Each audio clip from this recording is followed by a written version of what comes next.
Oi pessoal, tudo bem com vocês? Meu nome é Matias Cavalcante e no podcast de hoje a gente vai falar sobre Platão e o mito da caverna.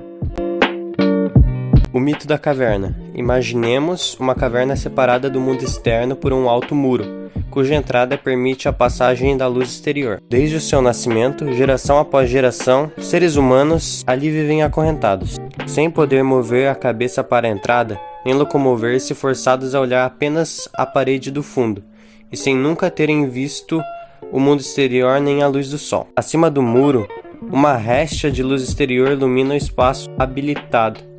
Acima do muro, uma réstea de luz exterior ilumina o espaço habitado pelos prisioneiros, fazendo com que as coisas que se passam no mundo exterior sejam projetadas como sombras nas paredes do fundo da caverna. Por trás do muro, pessoas passam conversando e carregando nos ombros figuras de homens, mulheres, animais cujas sombras são projetadas na parede da caverna. Os prisioneiros julgam que essas sombras são as próprias coisas externas e que os artefatos projetados são seres vivos, que se movem e falam. Um dos prisioneiros, tomado pela curiosidade, decide fugir da caverna. Ele fabrica um instrumento com o qual quebra os grilhões, as correntes e escala o muro.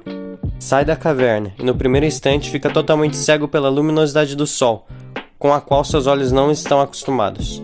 Pouco a pouco, habitua-se à luz e começa a ver o mundo. Encanta-se, deslumbra-se e tem a felicidade de finalmente ver as próprias coisas do mundo real. Descobrindo que, em sua prisão, vira apenas sombras, deseja ficar longe da caverna e só voltará a ela se for obrigado, para contar o que viu e libertar os demais. Assim como a subida foi penosa, porque o caminho era íngreme e a luz ofuscante, também retorna para contar aos outros o que viu.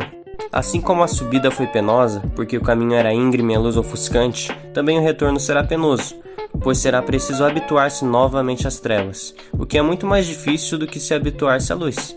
De volta à caverna, o prisioneiro será rejeitado, não saberá mover-se nem falar de modo compreensível para os outros, não será acreditado por eles e correrá o risco de ser morto pelos demais, e jamais abandonarão a caverna. Eles nunca saberão a verdade e nunca verão o mundo real. A caverna, diz Platão, é o mundo sensível onde vivemos. A réstea de luz que projeta as sombras na parede é um reflexo da luz verdadeira, as ideias sobre o mundo sensível. Somos os prisioneiros. As sombras são as coisas sensíveis que tomamos pelas verdadeiras. Os grilhões são nossos preconceitos, nossa confiança em nossos sentimentos e opiniões. O instrumento que quebra os grilhões e faz a escalada do muro é a dialética. O prisioneiro curioso que escapa é o filósofo.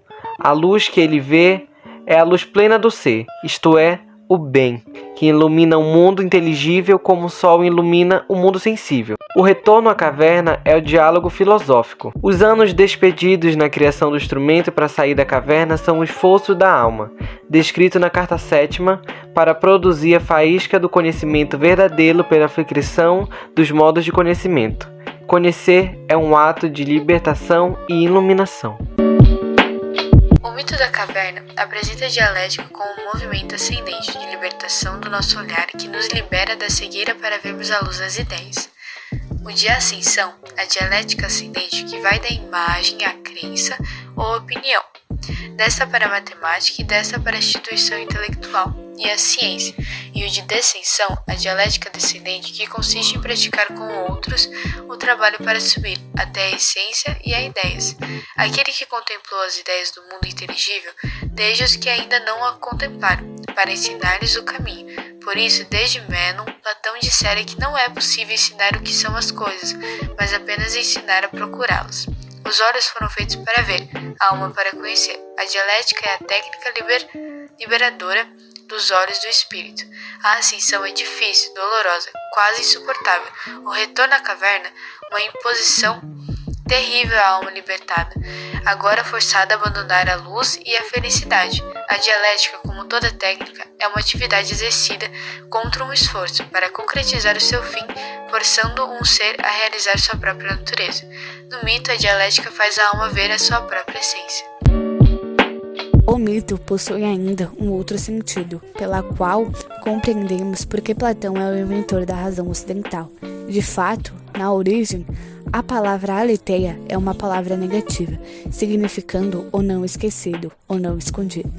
Com o mito da caverna, a verdade tornando-se evidência ou visibilidade plena e total, faz com que a ideia perca o antigo sentido negativo e ganhe um sentido positivo ou afirmativo, em lugar de dizermos que o verdadeiro é o não escondido.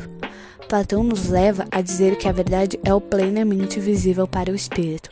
A verdade deixa de ser o próprio ser manifestando-se para tornar-se a razão, pelo olhar intelectual, faz da ideia a essência inteiramente vista e completamente abandonada, sem sombras. O mito da caverna, por mais que foi criado há muitos anos antes de Cristo, pode ser comparado com o mundo atual, como por exemplo a tecnologia. Como foi falado no começo do mito, desde seu nascimento, geração após geração, seres humanos ali vivem acorrentados. E nós somos uma dessas gerações que, usando o exemplo da tecnologia, estamos acorrentados nas redes sociais. Então, podemos dizer que a caverna em que o mundo vive hoje é digital. No mito, o filósofo fez um instrumento para conseguir sair da caverna. O tempo tirado para fazer um instrumento simboliza o esforço da alma. Então, a mesma coisa vai ser para a gente. Se quisermos nos desacorrentarmos das nossas cavernas, precisamos fazer um esforço. E esse esforço, no início, pode ser doloroso, pode ser difícil. Mas quando conseguirmos sair dessa caverna, vamos nos dar de cara com a realidade e com a verdade. E isso vai ser libertador.